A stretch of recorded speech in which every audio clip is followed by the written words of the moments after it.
Welcome to an introduction to OBS Studios.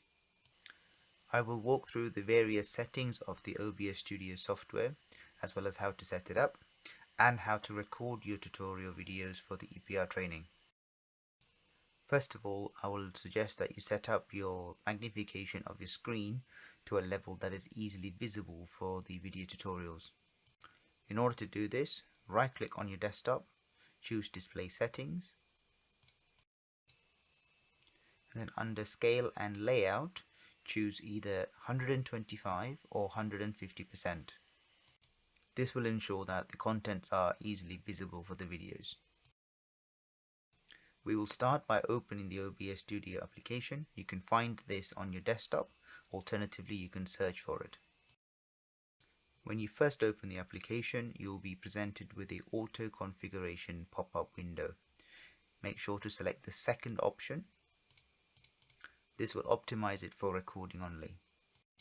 Then click Next. You can leave the rest of the settings as they are, so follow through by Next, and then finally apply settings. Once you have done this, you'll be presented with the main interface of the software. This is the default view of the application. I will briefly go over the various sections. In the middle, you have the canvas area. This is essentially the preview of what the video output will be. So as you add the sources, they will appear here. Next, you have the Scenes tab. In this, you can create multiple scenes. So these are various layouts that you can flip between. But for the purpose of the tutorial videos, you don't need to use this section. Next is the Sources tab. So this is where you will be adding components to the canvas, such as your display. I will go through this later. Then we have the audio mixer. This will have two channels as default. First is the desktop audio, so this will capture any sounds from any audio files or videos that you play within the computer. Then the mic auxiliary input shows the feed from your microphone. I recommend using an external microphone in order to get good quality audio for the videos. Then we have the Scene Transitions tab. For the purpose of the videos you'll be recording, you can ignore this. And finally, we have the Controls tab. This has some important functions, such as the recording function. Once you have set up your canvas to how you would like it to appear in the video, you can then click Start Recording, and you can end recording here as well. In terms of the settings that you should have as default, let's look through the settings that you should be consider changing. So click on Settings. Now you can leave most of these settings as default. One thing that you do need to check is under the Videos tab, ensure that the resolution is set to 1080p as shown here. This is so that the resolution is of high quality. In order to add content to the canvas in order to be recorded, you do so through the Sources tab. To add a source to the canvas, click on the plus icon. You will now be presented with the various options of things you can add.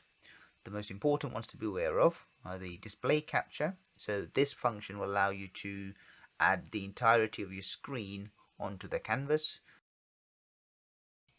You can also add images to your canvas. So if you wanted to include a logo, for example, you can add text as well. And then if you would like to add your webcam feed to the video as well, you do so using the video capture device. And finally, the window capture, where you can add a particular window that you want onto the canvas. I will demonstrate adding a text, for example, to the canvas. So we click on Text. Every time you click on a source, you'll be presented with this first pop-up window. You can name it a custom text if you want, or leave it as default. Click OK. Then you're presented with another window which has properties that you can adjust. This will be dependent on the source. So we'll add some text and OK. Now you see the text has appeared on the canvas. You are then free to click and drag it to where you want, resize it and format it as you wish. The red markings and the numbers are there as a guide. They don't show up on the final recording. We will now add a window to this canvas area. So click on the plus icon, click on Window Capture. You can leave it as default or name it as you choose. The next screen shows the property specific to the window capture. It'll automatically pick a window. You are free to click on it and choose a different window if you wish. As you pick a window, you'll see the preview of what it will be capturing on the top there. Another important area to make sure that you have selected is the cursor or capture cursor option. This will mean that your mouse will be recorded on the video output as well. Then click OK. And as you can see, it has added the window to the canvas and appropriately sized it to the window as well. Once you're happy with how the canvas looks, you can click Start Recording, and then it will start recording whatever action is being taken within the window that you have set in the canvas. When using a window capture, you'll notice that that window will have a yellow border around it. This gives another indication that that is the window that's being captured. An alternative method to window capture is the display capture. First, we'll remove the ones we have set up there. So click on it and choose the trash can icon and confirm to delete. Press the plus icon and here you'll see display capture. So I'll select display capture. You can leave this as default. Press OK. Then you have the properties window. You can leave the capture method as automatic. Make sure the capture cursor is ticked. This will ensure that your mouse movements are recorded. You will see a preview of your monitor at the top there. Click OK. Now when you start recording, you're then able to minimize the OBS software. It will record in the background and capture everything that's happening on your screen. If you have a multiple display setup, and you want to ensure that the correct screen is in your canvas area, when you click on the source, add source, display capture, you can leave this as default. On this window, you'll see it'll show display. It will default to show your primary monitor, and a preview of your primary monitor can be seen at the top here. If you click that, it'll then give you the option to choose your slave monitor as well. So if I chose the slave monitor, you'll see a preview of what that monitor looks like. So ensure that you've chosen the correct monitor or correct display for when you are capturing. And then once you're happy, let's say you are using your slave monitor, you say OK. And then you can use these red markers to resize so that it does fill the canvas.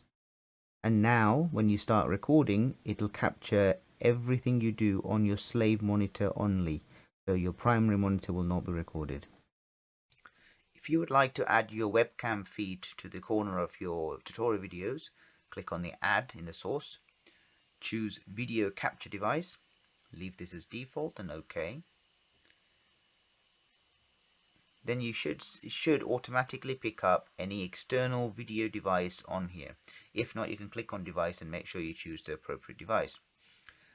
Press OK. You are then free to move the window around, resize and position as appropriate, and then you will be able to see the preview of what you'll be recording.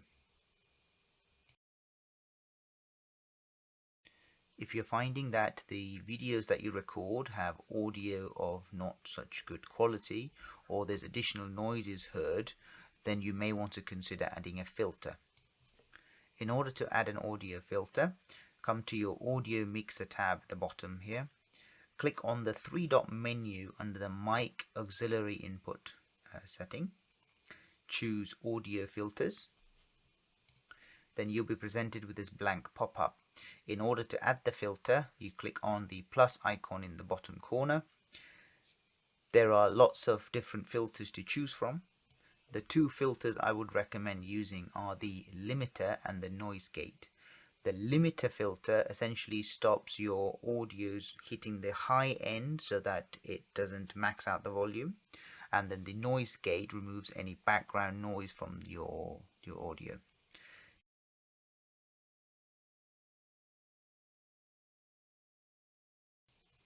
To add the filter, simply click on the one you want. So I'll be using the noise gate filter.